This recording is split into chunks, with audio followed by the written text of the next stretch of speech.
Assalamualaikum warahmatullahi wabarakatuh. Izin perkenalkan diri, nama Taruna Dewasa Dirbada Saifullah, program studi Teknologi Mekanika Perkeretaapian, asal Sekolah Politeknik Perkeretaapian Indonesia Madiun atau bisa disebut PPI Madiun.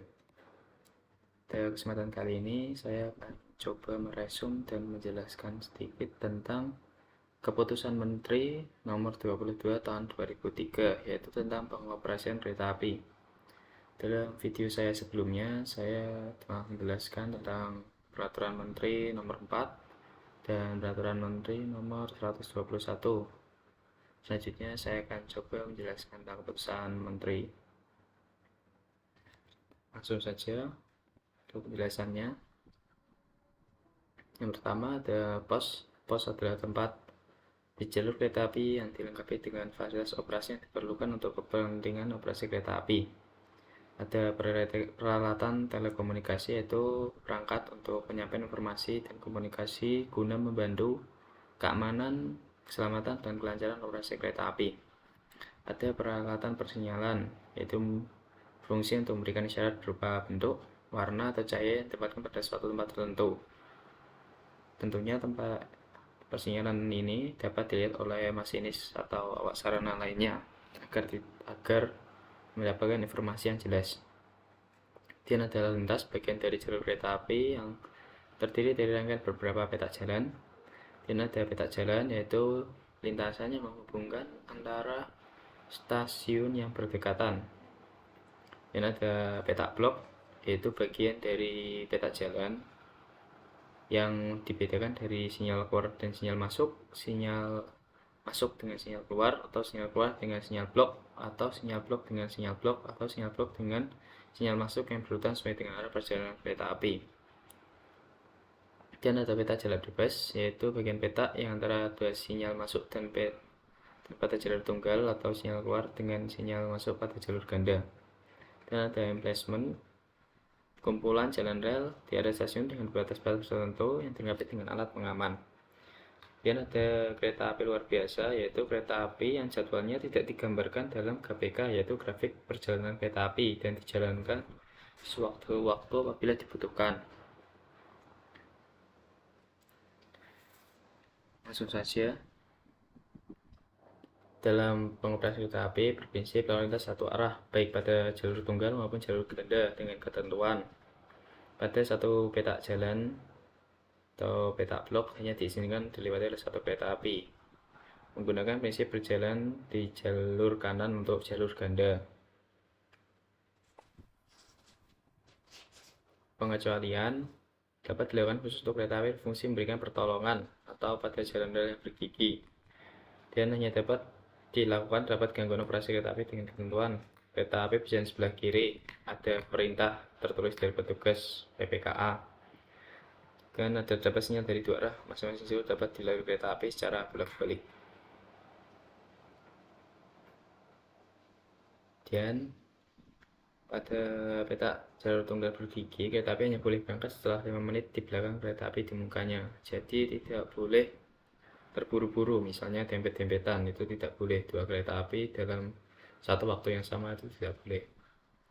Dan kereta api berjalan pada satu petak jalan berurutan dengan selang waktu 5 menit sebagaimana dimaksud dengan dalam ayat 1 tadi. Ini maksudnya.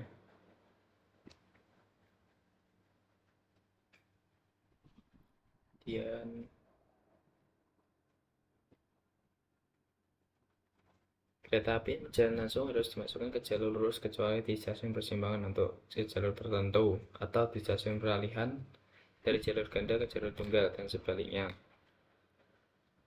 Persilangan hanya terjadi jalur tunggal dan dilakukan di stasiun telah ditentukan sebagai GPK, dan daftar waktu untuk kereta api, maklumat perjalanan kereta api, maka atau serta telegram maklumat tem. Pembinaan persilangan dimasukkan kereta api tidak terlambat, yaitu berusaha untuk sesuai jadwalnya, walaupun kereta api dalam pengoperasian itu mengalami hambatan atau gangguan.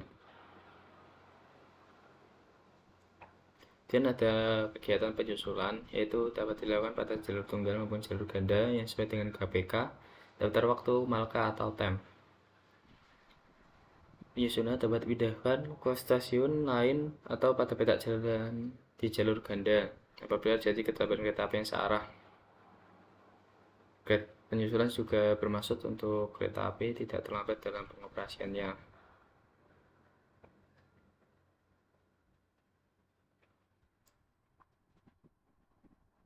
Kemudian stasiun yang dibuka atau ditutup untuk kepentingan operasi ditentukan dalam GPK. Ketentuan untuk mengenai pembuka dan tutup stasiun diatur pada keputusan Direktur Jenderal.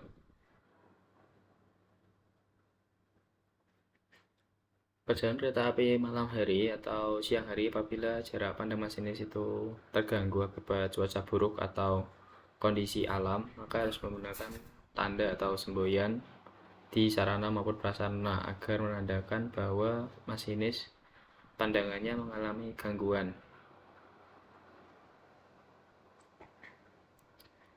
Kemudian kereta api tidak boleh berhenti kecuali di tempat yang telah ditentukan oleh GPK, daftar waktu, maklumat perjalanan kereta api atau MALKA, dan TEM atau perintah dari PPKA atau petugas yang memiliki wewenang secara tertulis dan atau dengan telepon yang direkam. Kemudian gunanya langsiran yang pertama adalah menyusun rangkaian kereta api, menambah atau mengurangi rangkaian, dan yang terakhir adalah menghapus rangkaian. Langsiran dapat dilakukan di dalam wilayah stasiun maupun di luar dengan catatan atau ketentuan tidak mengganggu perjalanan kereta api. Batas langsiran di wilayah stasiun ditentukan di stasiun pada jarak 50 meter dari arah sinyal masuk ke arah stasiun. Untuk batas di luar stasiun ditentukan sampai dengan batas yang tercantum pada peraturan pengamanan setempat. Langsiran hanya dilakukan oleh petugas yang berwenang untuk itu. Selama perjalanan kereta api, masinis harus memperhatikan dan mematuhi sinyal, tanda atau semboyan, dan marka, dan jalan rel yang akan dilalui. Jadi masinis sambil mengoperasikan kereta api juga harus memperhatikan jalan rel yang dilalui apabila melihat ada prasarana yang perlu perbaikan atau yang sudah mengalami kerusakan. Jadi masinis ikut membantu dalam pengoperasian kereta api. Apabila kereta api melewati jalan lereng, lengkung, masinis harus memperhatikan kondisi tanjakan, turunan, dan lengkungan, menyesuaikan kecepatan kereta api sesuai tanda kecepatan. Jadi kecepatan kereta api itu tidak boleh semena-mena atau sesuka hati. Jadi ada tanda atau semboyan yang mengatur kecepatan kereta api. Kemudian juga ada batas kecepatan maksimum sarana, yaitu kereta api tidak boleh melaju kecepatan yang dimampuinya, jadi harus sesuai dengan kecepatan sarana dan prasarananya.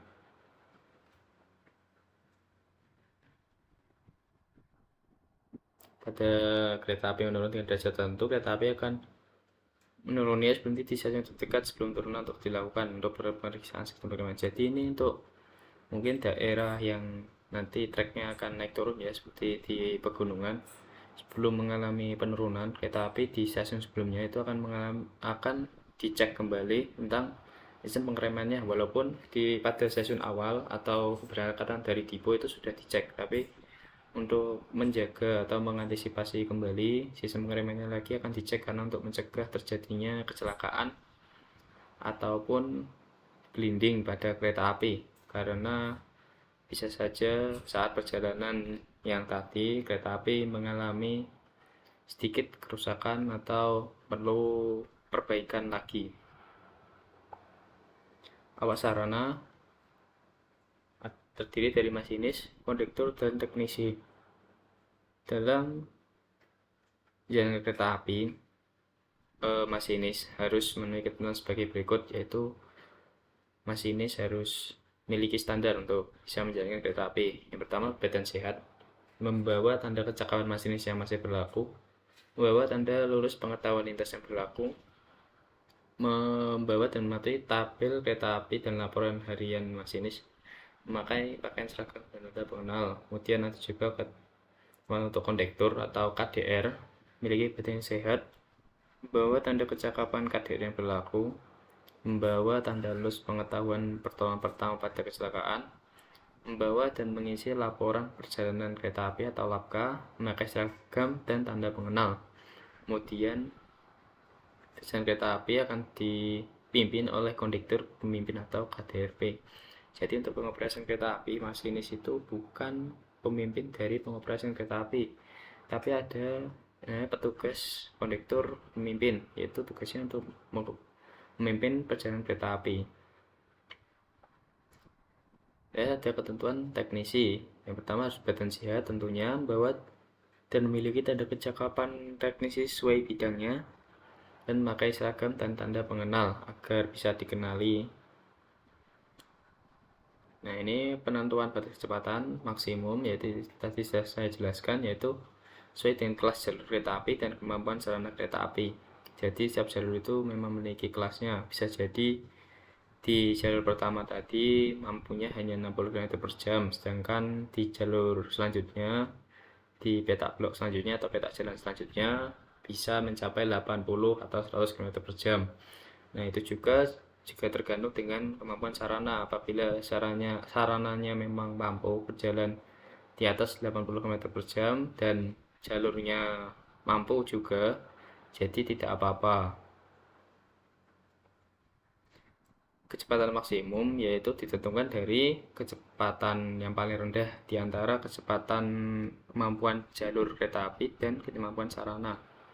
Jadi apabila di jalurnya mampunya 60, sedangkan pada sarananya mampu maksimumnya adalah 100, jadi yang diambil adalah 60 km per jam. Dan sebaliknya apabila pada prasarananya atau jalurnya mampunya 80 km per jam, sedangkan sarananya hanya mampu 60 km per jam, maka yang diambil adalah kecepatan sarananya tadi, yaitu 60 km per jam, yaitu untuk kecepatan maksimum operasi kereta api. Kemudian kapasitas lintas mempertimbangkan yang pertama kemampuan jenis sinyal, prinsip berlalu lintas satu arah perjalanan kereta api untuk jalur tunggal maupun jalur ganda, jarak, petak jalan atau petak blok yang bersangkutan, yang terakhir kecepatan kereta api. Nah, dalam kapasitas lintas yaitu dibagi tiga. Pertama, frekuensi rendah ialah maksimum 2 kereta api yang melintasi dalam tiap jam. Kemudian ada frekuensi sedang yaitu 3 hingga 5 kereta api tiap jam, dan frekuensi tinggi 6 atau lebih kereta api tiap jam. Untuk frekuensi rendah ini maksudnya bisa saja dalam 1 jam itu hanya dikategorikan frekuensi rendah apabila maksimal hanya 2 kereta api melintas. Apabila dalam setiap jam itu tidak ada ataupun hanya 1, itu termasuk frekuensi rendah. Sedangkan frekuensi sedang 3-5 dan frekuensi tinggi ada lebih dari 6 juga termasuk, karena ini sangat padat, jadi dikatakan frekuensi yang tinggi. Kemudian jenis sinyal yang terpasang digolongkan dalam sinyal mekanik dengan blok elektromekanik, adalah ada sinyal listrik atau sinyal elektro. Kemampuan jenis sinyal ini digunakan sesuai dengan frekuensi tadi, yaitu jika jenis sinyal mekanik itu untuk frekuensi rendah, sinyal mekanik dengan blok elektromekanik itu frekuensi sedang, sinyal listrik itu frekuensi tinggi. Ini dimaksudkan yang pertama, sinyal mekanik untuk frekuensi rendah ini, kalau menurut pandangan saya, untuk menghemat tenaga, karena di situ kan jarang dilewati kereta api, jadi hanya menggunakan mekanik dan menugaskan petugas untuk menggerakkannya itu sudah cukup. Dan untuk mekanik dengan blok elektromekanik ini sudah mau semi modern ya, atau semi canggih, karena cukup padat 3-5 kereta api yang lewat tiap jam, dan itu sinyal listrik ini karena bisa jadi dalam tiap jam itu dilewati oleh 10 kereta api, jadi membutuhkan teknologi yang lebih canggih dan lebih modern agar dalam pengoperasiannya kereta api atau perjalanan kereta api tersebut itu bisa berjalan dengan lancar dan meminimalisir keterlambatan.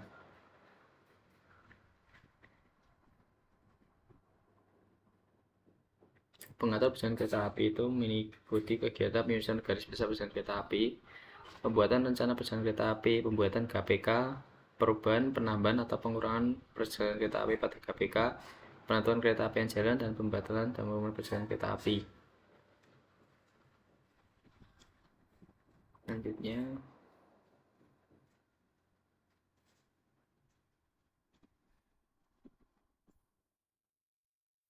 pembuatan KPK dilakukan dengan tahapan Badan Penyelenggara membuat konsep KPK, dan konsep KPK dikirimkan ke semua pejabat yang terkait langsung dan Direktur Jenderal.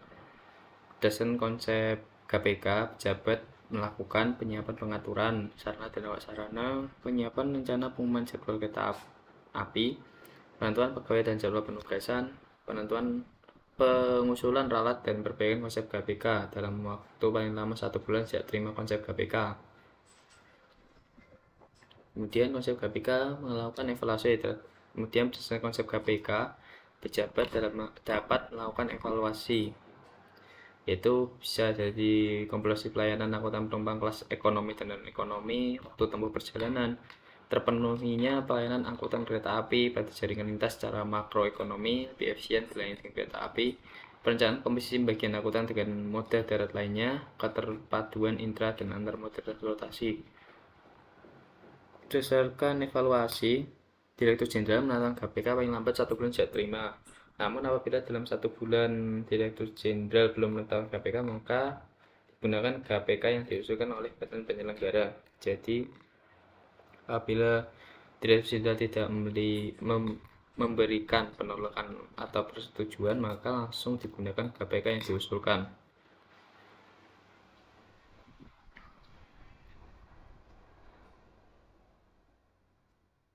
Setiap kereta api harus memiliki nomor kereta api, jam berangkat, datang, jam langsung di stasiun, tempat persilangan, dan penyusulan. Kemudian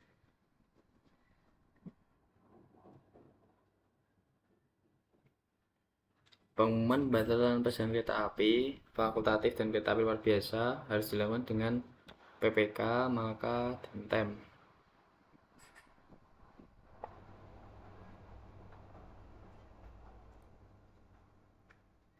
Keterlambatan seluruh setiap pembatalan kereta api yang telah dimuat dalam KPK maka harus diumumkan dan hanya dapat dilakukan apabila keterlambatan kereta api mengakibatkan keterlambatan kereta api lainnya, mengakibatkan gangguan yang cukup besar terhadap jadwal perjalanan kereta api. Dijalankannya kereta api pengganti untuk mengatasi akibat keterlambatan, terdapat rintangan jalan yang diberikan lebih dari 6 jam.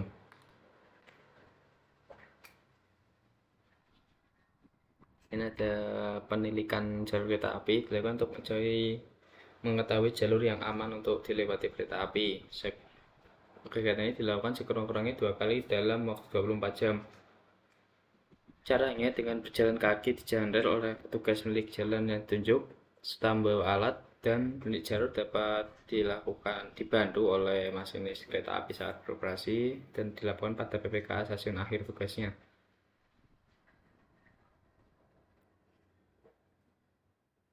Ini tadi sudah.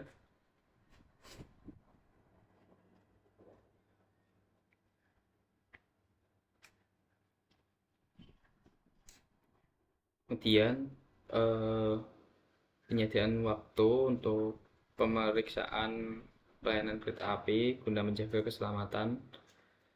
Pertama, mempersiapkan pemeriksaan rangkaian, memeriksa lengkapnya awak sarana kereta api, memeriksa dan mencatat hal-hal yang perlu selama perjalanan, pencocokan jam yang dimiliki masinis dan konduktor dengan jam induk di stasiun, naik turun penumpang, bongkar muat barang bagasi dan hantaran, pemeriksaan rem dan percobaan pengereman, pemeriksaan tanda tahu semboyan kereta api. Tanda semboyan kereta api pasang pada ujung depan, akhir atau belakang kereta api, dan lain sesuai kebutuhan. Kelengkapan administrasi kereta api, laporan meliputi laporan hasil masinis, tabel kereta api kecuali kereta api luar biasa, laporan perjalanan kereta api telapka, kelengkapan administrasi lainnya yang dibutuhkan.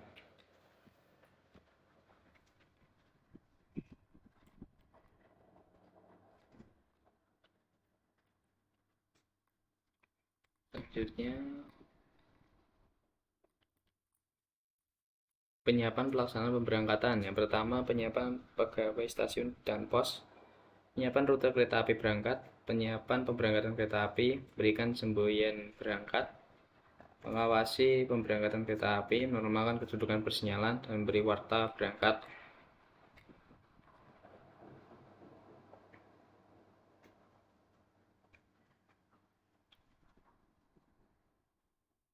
Yang kesiapan pemberangkatan kereta api meliputi kesiapan masinis sudah berada di kabin, kondektur pemimpin di samping kereta yang akan diberangkatkan, penumpang atau barang bagasi atau hantaran ada di dalam kereta memenuhi syarat yang bersangkutan, PAP atau PPKA siap di tempat. Selanjutnya, untuk pemberangkatan, maka yang dilakukan yaitu PPKA memberikan tanda semboyan pada KTRP. KTRP membunyikan tanda semboyan kesiapan keberangkatan. Itu bisa berupa klakson. Masinis dengan di bawah kereta api berangkatkan, kemudian masinis memberangkatkan kereta api.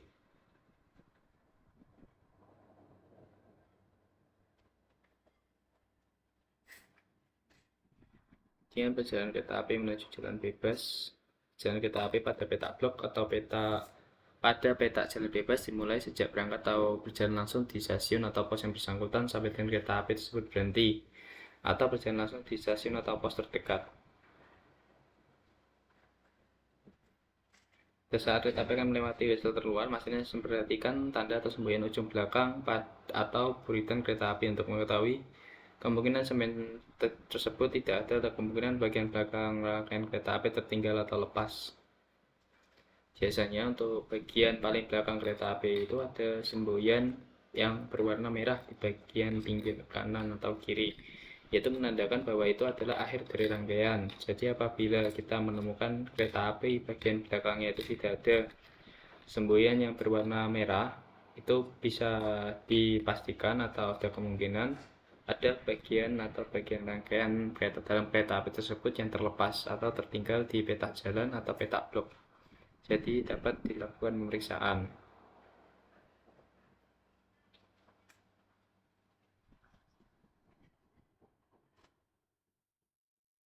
Nah, apabila kereta api mengalami mogok atau mendapat kecelakaan, awak kereta api pada kereta api di belakangnya wajib memberikan pertolongan, yaitu masih meninggalkan kereta api kurang lebih 50 meter dari kereta api yang mogok atau mengalami kecelakaan, mengambil langkah-langkah sesuai dengan peraturan yang berlaku.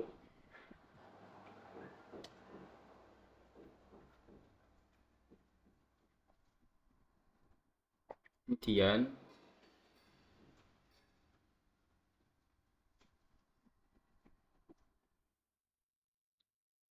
kereta api masuki stasiun menyambut kedatangan kereta api, yaitu kesiapan pegawai stasiun dan pos, kesiapan rute kereta api datang, mengawasi kedatangan kereta api, memperhatikan tanda atau semboyan kereta api, menormalkan ketentukan persinyalan, memberi warta masuk, dan melaporkan posisi kereta api di stasiun pada pusat kendali.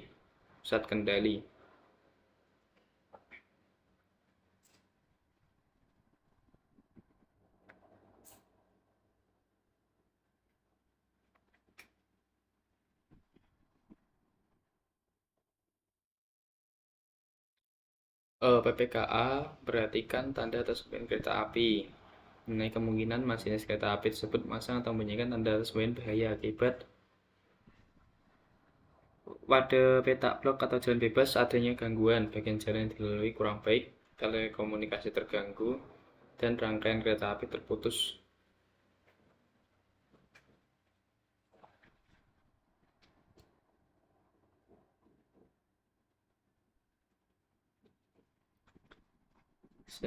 Selanjutnya, stasiun kereta api berfungsi untuk keperluan naik dan turunnya penumpang atau bongkar muat barang bagasi dan keperluan pengoperasian kereta api. Stasiun dapat berfungsi sebagai stasiun awal perjalanan kereta api, stasiun antara perjalanan kereta api, stasiun akhir perjalanan kereta api, stasiun pemeriksa perjalanan kereta api, dan stasiun batas.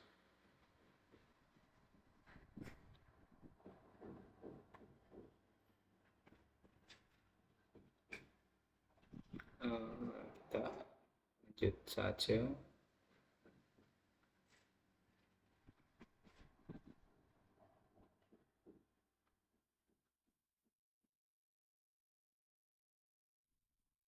Ini untuk mengatasi keterlambatan atau melebihi batas waktu toleransi.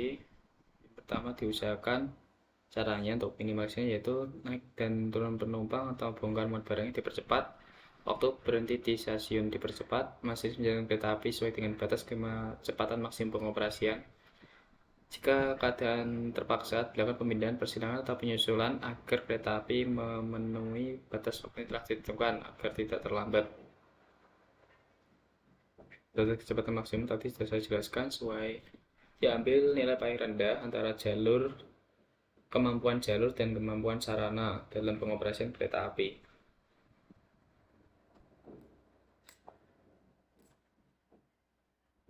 Selanjutnya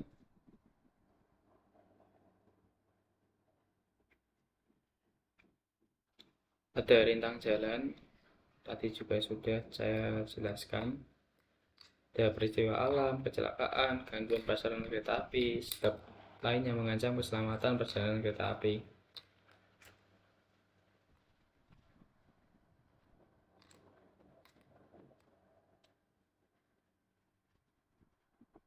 Kemudian siapa perjalanan kereta api, kondektur, pemimpin atau KDRP wajib mengisi laporan perjalanan kereta api atau LAPK yang berisi tentang susunan rangkaian, kegiatan penyusulan dan persilangan, nama stasiun, nomor kereta api, jam berangkat, berhenti dan tiba di tujuan, kejadian selama perjalanan kereta api, dan nama awak kereta api.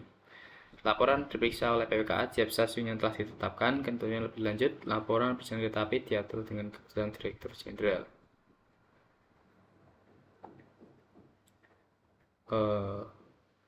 Dari sekian dari yang saya jelaskan, mohon maaf apabila ada salah kata atau salah penyampaian informasi.